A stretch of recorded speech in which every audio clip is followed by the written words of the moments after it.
If you make six figures a year, congratulations. When I became a periodontist, I never thought that having a high income could cause problems, but I was wrong. Now, don't misunderstand me when I say that if you're making six, seven figures a year or even more, that's a bad thing, because it's not. Consider yourself blessed to be in that position. However, I know that there are things that you may complain about when nobody's around, like I have. So I'm going to talk today about the 10 reasons why having a big paycheck can cause big problems. Before we get into it, if you're new here, I'm Dr. Jeff Anzalone, a periodontist on a mission to get you out of the rat race with passive income. If you haven't already downloaded the free passive income guide, do so. Put the link below the video. Let's get going.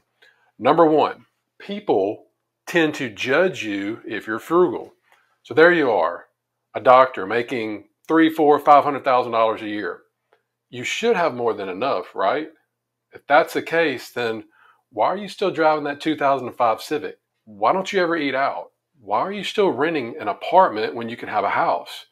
What's the point of making all that money if you aren't spending it? Well, actually, this sounds like someone that I know, but I'm not going to mention any names. Today's culture thinks that income equals wealth, and they find it hard to understand how a doctor making $400,000 or $500,000 a year needs to be frugal. But what they really don't understand is that the cornerstone to building wealth in the first place is spending less than you make and taking the difference and investing it. And if you really want to build wealth as quick as possible, before you get out of dental and medical school, continue to live like a resident or like you were in college and invest the difference. Can you imagine living on $2,000 or $3,000 a month if you're making like $20,000 to $30,000 a month? Think you can't get rich in that scenario? Now, what if you're at the other end of the spectrum? Let's say you decide to live a little, to travel, maybe post some of those pictures from your first class section on Instagram. At that point, would the criticism stop? Nope. So the number two reason why having a big paycheck can cause big problems is if you spend big, then people are going to think that you're irresponsible and very showy and flashy with your money. Why are you always showing off how much money you're making?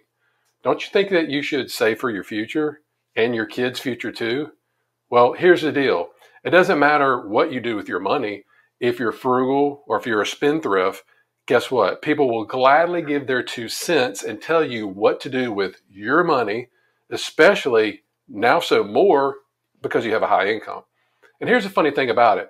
Most of the time, the people that are giving you this advice, guess what? They're freaking broke. Now, the older that I've gotten, the more I've come to realize that it's really just best to ignore people's judgment. You can't control what other people say or think about you. And unless they want to pay my bills, even my wife's bills, then I could care less. You know what? That's their opinion of me. Moving on to number three. The third reason why more money equals more problems is you got to pay more to Caesar. I mean, the tax man, the IRS. Now, in the U.S., as you probably know, we operate under what's called a progressive tax system. It's kind of like a tax staircase. As your income climbs, guess what? So does your tax rate. Now, this step up means that lower earners pay a smaller percentage of their income in taxes, while, yes, higher earners face steeper rates. Each chunk of your income is going to be taxed at that rate that corresponds to like this step on the staircase. And then once your income crosses a certain threshold, it actually moves up to the next step and get taxed at a higher rate. Now, as of 2024, the top tax brackets are 35% and 37%. For single filers, you hit the 35% bracket if you're making over $244,000 a year. If, on the other hand, you're married and filing jointly, you're in the 35% tax bracket at anything over $487,000. At 35%, you're basically pocketing just 65 cents of every dollar you earn beyond that point. And that's before even considering your state taxes. But guess what? It doesn't stop there. With taxes, which leads us to reason number four, that more money equals more problems, is because you also have to pay more in Medicare tax on W-2 income. All right. So currently you're looking at 6.2% for Social Security tax and 1.45% for Medicare. And guess what? If you're like me and self-employed, you can go ahead and double that. So now that rate is going to be over 15%. Now, I'm not going to sugarcoat it. Paying these additional taxes on top of your income tax rate, it can suck, especially when you see how our government actually basically just pisses our money away when we pay tax in the first place, right? But there is a bit of a silver lining for high earners. At least Social Security tax stops once you hit the $168,000 in earnings as of 2024. But the Medicare tax, on the other hand, also, it just sticks around with no cap. It never goes away. In fact, once you surpass a certain threshold, you're hit now with an extra 0.9% in Medicare tax. And then for married couples filing jointly, that threshold is $250,000. That means even more taxes for those in higher income brackets. Sounds great, right? Moving on to number 5, tax credits are basically start to phase out. Okay, so tax credits are dollar for dollar reductions on your tax bill that could boost your refund.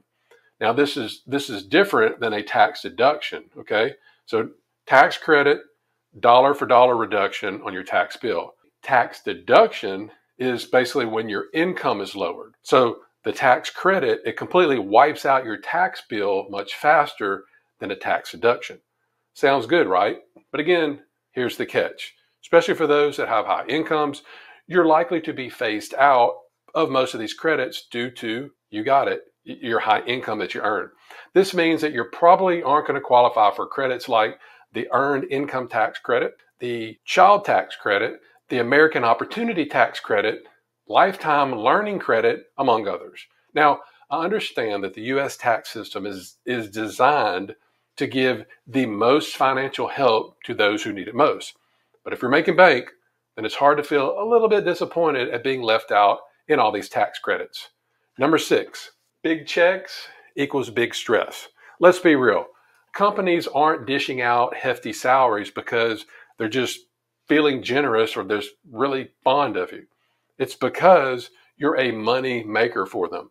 And making a lot of money takes hard work most of the time when you work for a company or a hospital or whatever.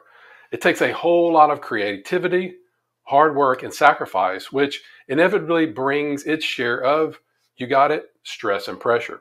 For example, consider physicians, among the highest paid professionals in the U.S., but also incredibly overworked. They spend hours on end on their feet caring for patients with hardly any time left over for family. Sure, a high income is fantastic, but it's very important to watch out for burnout. Remember, your health and your time with your loved ones is priceless. Now, and I want you to make sure that you don't let the pursuit of a high income cost you what truly matters in life. Reason number 7, why a high income isn't that all cracked up to be, is because your social circle might just be a bubble of other high income people just like yourself. Now, it's not inherently bad to be surrounded by people in similar financial situations. It's natural, really. We tend to gravitate towards those who share our job types and socioeconomic status. But what happens when now you look up and your whole social network is made up of other high earners like yourself? Well, you risk developing a pretty limited view of the world. So, when you have this limited belief, it becomes harder to empathize with and understand the struggles people are coming from different backgrounds. Now, I realized this after really not going to our local Walmart for well over a year. Okay. Didn't want to go in there, but went ahead, decided to do it not that long ago. And it didn't really take me long to notice that, you know what, I needed to get out more and really see how the people in our local community live. And the most eye-opening experiences in my life have come from really interacting with people that were just vastly different from me. Different cultures, occupations, socioeconomic backgrounds. And if you're a high income earner, it may be more comfortable, I get it, to hang out with people just like you. But I really urge you to occasionally step out of that comfort zone every now and then. You're really going to be amazed at how much broader the world is when you do. Reason number 8, why having a high income isn't always that great, is because people are always going to assume that you're rolling in the dough. As I mentioned before, There's a common misconception that equates high income with wealth. Now, it's easy to think that somebody pulling in $400,000 a year is simply living the high life, but often that's not the case, because I've seen plenty of people, physicians, dentists, they're in my passive investor circle group, or at least they want to be in my group, and they're making that kind of money, who are really no better off than somebody making $70,000, maybe $80,000 a year, simply because they're spending every single penny they make and then some. But it doesn't matter. If you're a high earner, people, again, are going to tend to believe you've got plenty of disposable cash laying around. They don't consider your 6 figures of student loan debt, or maybe that you're saving up for a house. Simply by having DR in front of your name, that automatically, in their mind, thinks big money. Here's something else. Let me ask you a question. When you go out with friends, family, go to a restaurant, whatever, and the bill comes, who do they look to pay the bill? They look at the end of the table to you, right? Yep. On to reason number 9, why a high income isn't always just a bed of roses, is because people, again, are going to assume that you're some sort of financial wizard. This assumption stems from the confusion between income and wealth. But remember, income is just only one piece of the wealth building puzzle. Some of the people that I personally know are the absolute worst when it comes to handling money. You know who that is? That's other doctors. Why? Well, think about it. We go to school for so long focusing on our trade, yet we never learn how to handle the financial rewards we get later in life. Knowing how to manage expenses, differentiate between good and bad investments, and understand insurance and its role in protecting us are very critical skills. Now, I remember when I got suckered into signing up for a disability policy while I was still in dental school. It was from this real slick talking insurance sales guy. And after asking for advice after the fact from another relative who actually happened to be a dentist, I immediately canceled it, but I learned my lesson. And that lesson is this: if I didn't educate myself about how money works, then guess what? I'm going to be taking advantage of probably the rest of my career. So do yourself a favor. If you don't already know, learn how money works and learn how the tax system works too. Now, last but not least, number 10 reason why it sucks to have a high income is really you're overwhelmed a lot of the time with just too many options. Yes, I like to reiterate, this is a first world problem. However, the issue still stands when you have a high income.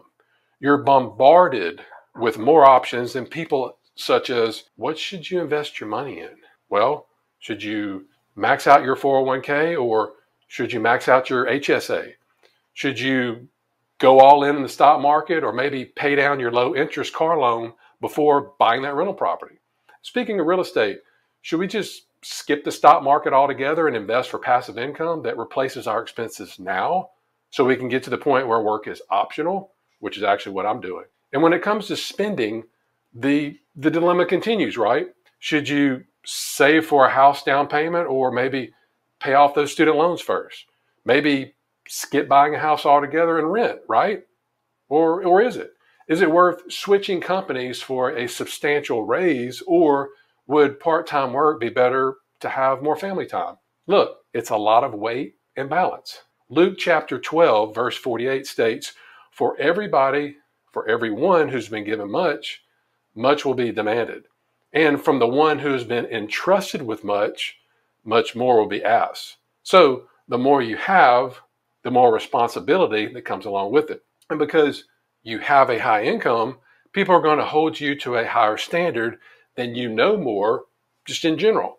And if you'd like to learn more about some of the biggest mistakes I've made early on in my career, especially when it comes to finances, then check out this video.